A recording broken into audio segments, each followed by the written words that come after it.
A esta hora de la mañana llegan las conversaciones que importan en Cuatro Cabezas. Bueno, queremos hablar de la reconstrucción. Hemos estado conversando aquí con diversas autoridades de la zona respecto a la reconstrucción de la zona afectada por los incendios. Y para hablar de esto estamos en el estudio con el ministro de Vivienda, Carlos Montes. Ministro, muchas gracias por estar acá. Muchas gracias por la invitación. Ministro, a ver, lo que hemos recabado acá, la complejidad de la reconstrucción, porque las personas afectadas tenían distintas situaciones de vivienda. Habían villas establecidas muy antiguas, hay campamentos, asentamientos precarios. ¿Cómo se resuelve esa complejidad? Mira, en general, todas las catástrofes generan complejidades singulares.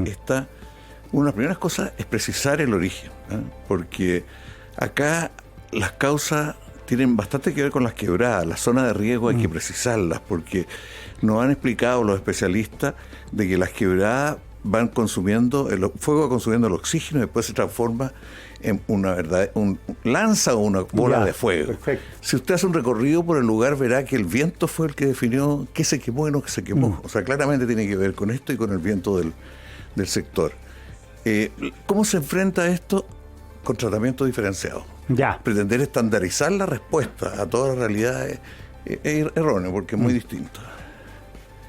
Y lo que hemos hecho es subdividir todo el daño, que son 4.555 viviendas en este momento, porque esto es dinámico. El catastro sigue vigente. Lo que pasa es que aquí hubo algo nuevo, parte de la innovación. Nosotros estamos más adelantados que otras situaciones. ¿Por qué? Porque antes, después de la primera ficha de daño a las personas, en necesidad de apoyo inmediato, acá se ve el daño sobre la estructura física. Y aquí esto lo hicimos con drones, no lo hicimos con visitas, sino con drones, y solo en aquellos casos que había dudas respecto al daño, ahí se visitaba. Eso permite hoy día tener una aproximación, pero la visita va permitiendo precisar los daños, porque hay distintos calibres, pero en general estamos muy avanzados en saber básicamente el daño. A partir de eso subdividimos todos los daños en Viña del Mar, en Quilpué. Villa Alemana es más pequeño, ahí son 40 las viviendas dañadas y se trata como una zona. En el caso del total tenemos 17 zonas subdivididas y hay equipos trabajando y construyendo respuestas singulares. ¿Con qué se responde? En primer lugar, con mucho trabajo con la comunidad. O sea, las reconstrucciones, si se pretenden hacer desde afuera y desde arriba, tienen serios problemas en el camino y no funcionan. Y aquí mucho trabajo con la familia, mucha relación más que trabajo, mucha interacción con la comunidad, mucha interacción con la organización y con los dirigentes. Y el tipo de respuesta, dependiendo de cada lugar, va por el lado, en primer lugar, de autoconstrucción. Nosotros estamos revalorando la autoconstrucción asistida. ¿Eso qué significa? Significa que las familias tienen una gran capacidad y necesidad de autoconstrucción. Entonces, nosotros esperamos que con asesoría de un arquitecto que hace con ellos un diseño, y después con un control de la ejecución para que reúna estándares regulares, que permita terminar con una vivienda que está inscrita en la Dirección de Obras Municipales, porque aquí no es un problema solamente construir, es también que eso represente una solución más perdurable, porque han ocurrido en otras reconstrucciones. No quiero meterme en discusiones al respecto, que quedaron buena parte de las viviendas irregulares, que se trata que terminen regulares. La segunda medida tiene que ver con vivienda industrializada. Esto no es posible aplicarlo en todos lados, especialmente por la pendiente. La pendiente fuerte y las grúas y todo el sistema de la vivienda industrializada tiene sus problemas. Vamos a empezar muy luego a construir las primeras, no mucha cantidad, pero es bastante... ¿Y esas viviendas son definitivas? Definitivas, totalmente. De un alto estándar, además certificada en el Ministerio. ¿Y hay stock en Chile para satisfacer la demanda? Bueno, esa es una pregunta. En este momento stock hay 60. Pero el problema, y estamos problemas ahora con el precio, porque no es fácil ponerse de acuerdo porque tienden a pedir más por las complejidades que tienen. Hay 60, pero hay una capacidad de producción mucho mayor. O sea, y hay potencial y las empresas están interesadas. Hoy día están varias visitando algunos de los daños. Que estas viviendas, además, digámoslo, se construyen rápidamente. Claro, se construye estandarizadamente, industrialmente. Aquí se requiere combinar mucho el que produce la vivienda con el que hace las bases para instalarla y con todo el sistema de traslado e instalación. Son distintos procesos técnicos y exigentes.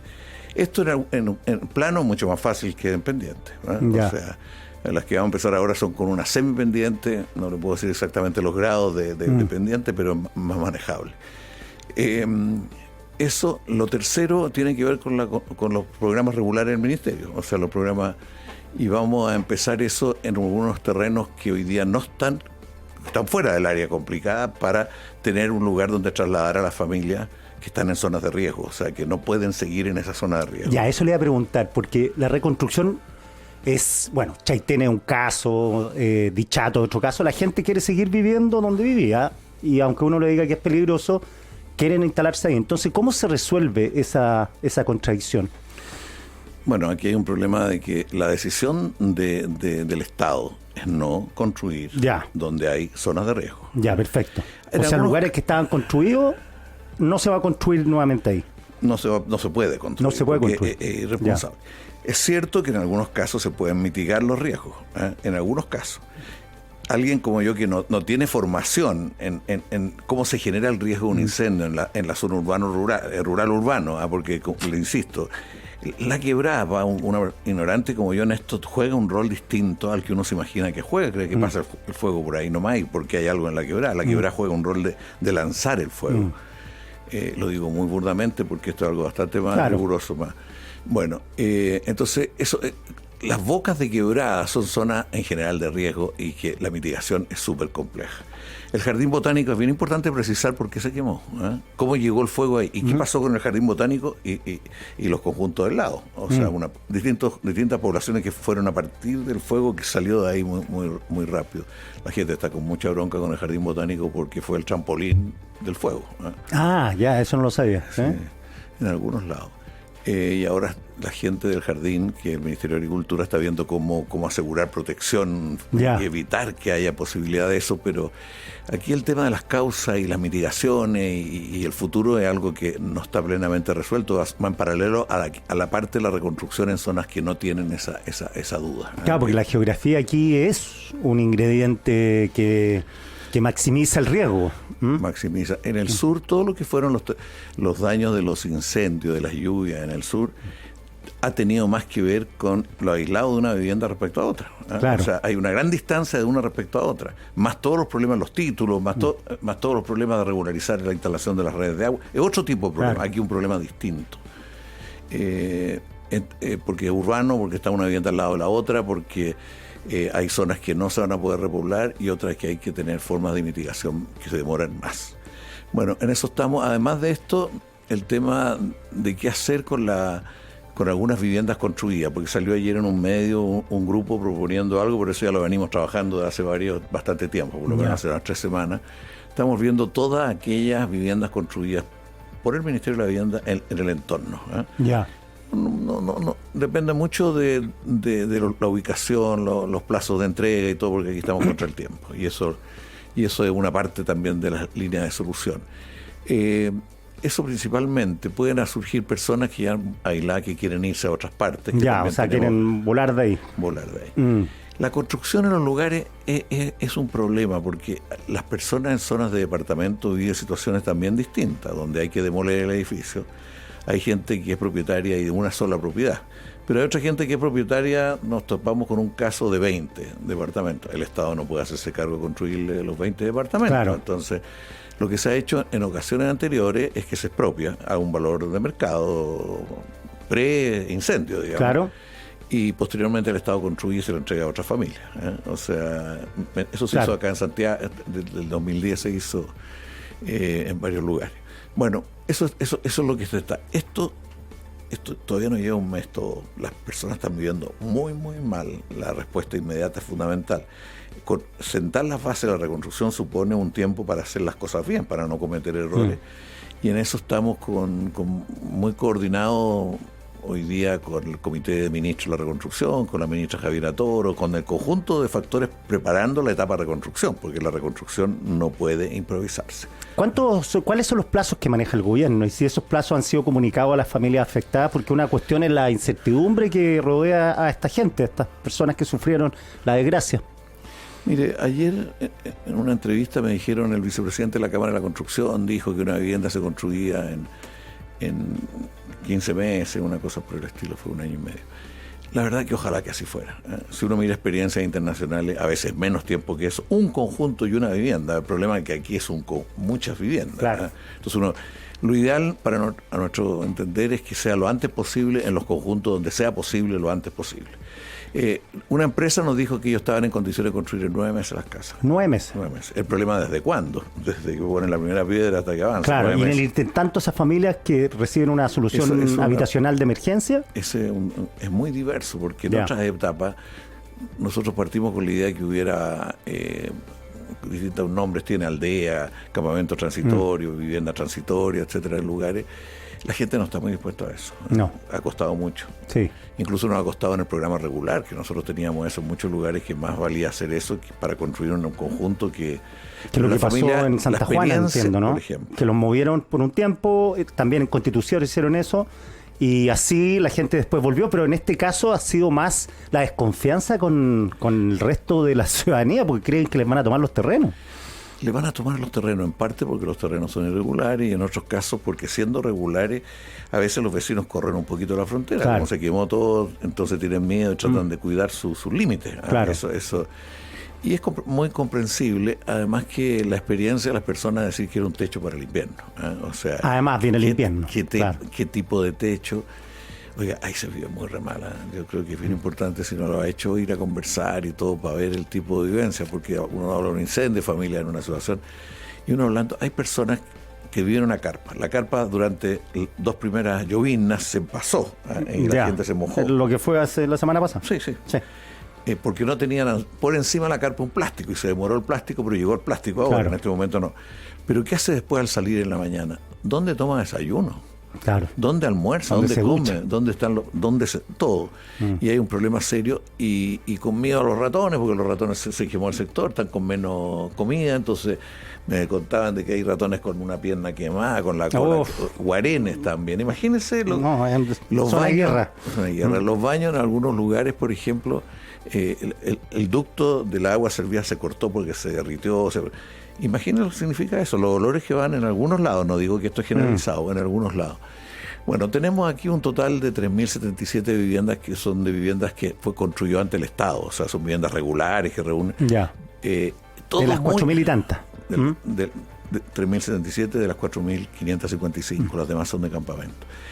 Acá el Estado construyó en una época que se ponía lo mínimo, hay sitios de 75 metros, 80 metros, comprenderá que reconstruir en las mismas condiciones no es razonable. Nosotros queremos en alguna forma reconstruir con los estándares actuales, o sea, esas viviendas son 35 metros, hoy día el estándar del Estado está en 50 y 55, o sea, es el estándar actual.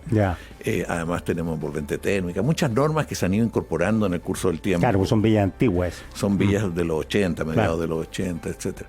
Entonces, ponerse de acuerdo con los vecinos que quieren reproducir lo más posible lo que tenían, con algunos agregados. U otros que hicieron una ampliación y dice yo tenía 120 metros. Claro, y me ancharon o no me ancharon. Y además si está regularizado o no. Además si estaba regularizado o no. Hay lugares con gran organización, o sea, a mí me sorprendió mucho. Sí, eso es una buena noticia. Muy buena. El Olivar, por ejemplo, tiene 815 viviendas destruidas y en una parte importante y hay muy buena organización, buenos dirigentes. Claro, siempre hay tensiones dentro de las organizaciones, claro. pero se ve una capacidad, hay un interlocutor que es muy importante para hacerlo de acuerdo y no empezar a ver con distintas opiniones. Hay otros lugares como Manuel Busto que también tiene muy buena organización, porque es un campamento muy antiguo y estaba ya en proceso muy grande. Estaba en proceso de regularización, aunque ahí las viviendas dañadas son solo 202, solo digo yo, pero la verdad que 202 es una tremenda cantidad. Una población. Y después tenemos algunos lugares como la Villa Independencia, que son 492, que es la segunda después de el Olivar. Bueno, estamos tratando de trabajar a ese nivel y determinar el plan de reconstrucción con ciertas posibilidades generales, pero de acuerdo a cada realidad, la diversidad. ¿Dónde va la gente? También es una respuesta. Ayer me decía, por ejemplo, la alcaldesa, antes de ayer, me decía, hay que trasladarse al Sporting, porque eso da seguridad, es pequeños lotes, hacerlo en el Sporting. tomando la experiencia anterior, los conflictos dentro de las aldeas transitorias o los campamentos transitorios son muy fuertes. Si no es un grupo homogéneo que se va desde el lugar donde se produjo el problema, claro, no más allá de 100 personas.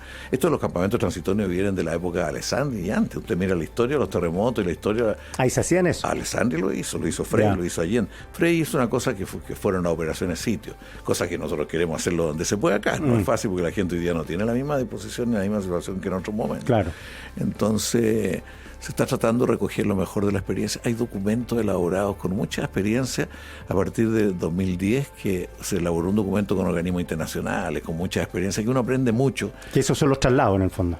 Se aprende de cómo se reconstruye el tejido social y la comunidad a partir de un evento de estas características. Sí, porque además la salud mental es terrible. Muy dolorosa, muy fuerte.